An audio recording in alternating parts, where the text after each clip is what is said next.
আসসালামু আলাইকুম ওরহমতুল্লাহ। আশা করি মহান রব্বুল আলমিনের অশেষ মেহেরবানি ও দয়ায় আপনারা সকলেই ভালো আছেন। সম্মানিত দর্শক, আজকে আলোচনা করব একটি দোয়া সম্পর্কে, যা আপনি সিজদারত অবস্থায় 10 বার পাঠ করলে আল্লাহ মহান আপনার মনের সকল আশা পূরণ করে দিবেন। এমনকি আপনি যা চাইবেন আল্লাহ পাক আপনাকে তাই দান করবেন। পুরো আমলটি করার নিয়ম জানতে ভিডিওটি শেষ পর্যন্ত না টেনে দেখুন। রাসূল সাল্লাল্লাহু আলাইহি ওয়াসাল্লাম বলেছেন, বান্দা সবচেয়ে নিকটবর্তী হয় যখন সে সেজদায় যায়। তখন বান্দা এবং রব্বুল আলামিনের মধ্যে কোনো গ্যাপ থাকে না। সুবহানাল্লাহ।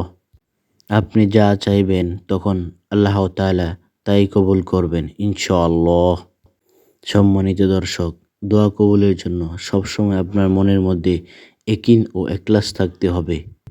নিয়ম জেনে ও তা মেনে আমলটি করতে হবে। ইনশাআল্লাহ আপনি সফলতা পাবেন। আমলটি করার নিয়ম হলো, এই আমলটি আপনাকে করতে হবে তাহাজ্জুদের নামাজের সময়। মনে রাখবেন, এই আমলটি আপনি ফরজ নামাজের সিজদায় করতে পারবেন না। এটি করতে হবে নফল নামাজের সময় তথা সর্বশ্রেষ্ঠ সময় তাহাজ্জুদের সময়। কেননা তাহাজ্জুদের নামাজ পড়তে হয় শেষ রাতে। হাদিস শরীফে আছে, শেষ রাতে আল্লাহ তাআলা নিচের আসমানে নেমে আসেন এবং আল্লাহ তাআলা তার বান্দাদের উদ্দেশ্যে বলতে থাকেন, কার কি প্রয়োজন আমার কাছে চাও, আমি পূরণ করে দিব।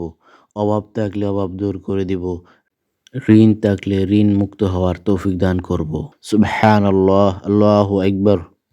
আপনি তখন যদি তাহাজ্জুদের নামাজে দাঁড়িয়ে আল্লাহ রব্বুল আলমিনের দরবারে সেজদারত অবস্থায় 10 বার এই দোয়াটি পাঠ করেন, আল্লাহ তাআলা আপনার মনের সকল নেক আশাগুলো পূরণ করে দিবেন ইনশাআল্লাহ। দোয়াটি হচ্ছে কোরআন শরীফেরই আয়াত, আমরা সবসময় মুনাজাতে পড়ে থাকি।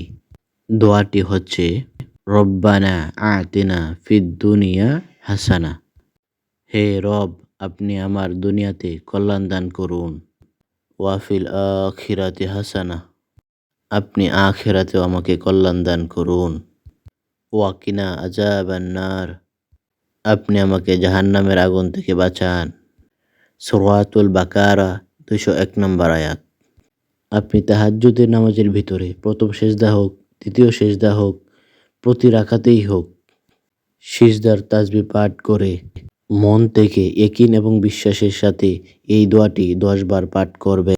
দোয়াটি 10 বার পরে নামাজ শেষ করে কয়েকবার আস্তাগফিরুল্লাহ দুরূদ শরীফ পড়ে আল্লাহর কাছে দোয়া করবেন। ইনশাআল্লাহ আপনি নেক উদ্দেশ্যে যা চাইবেন আল্লাহ তাআলা তাই কবুল করে নেবেন। আর আপনি যদি তাহাজ্জুদের নামাজ আদায় করতে না পারেন, তাহলে যে কোনো সময় 2 রাকাত নফল নামাজ আদায় করবেন ও সেজদারত অবস্থায় এই দোয়াটি পাঠ করবেন। ইনশাআল্লাহ আল্লাহ তাআলা আপনার দোয়া কবুল করে নেবেন। এই আমলটি আপনি কতদিন করবেন? আপনি যেই আশা আকাঙ্ক্ষার কথা আল্লাহ তাআলার কাছে বলছেন, যতদিন এই আশা আকাঙ্ক্ষা পূরণ না হয় ততদিন এইভাবেই আপনি আমলটি করতে থাকবেন।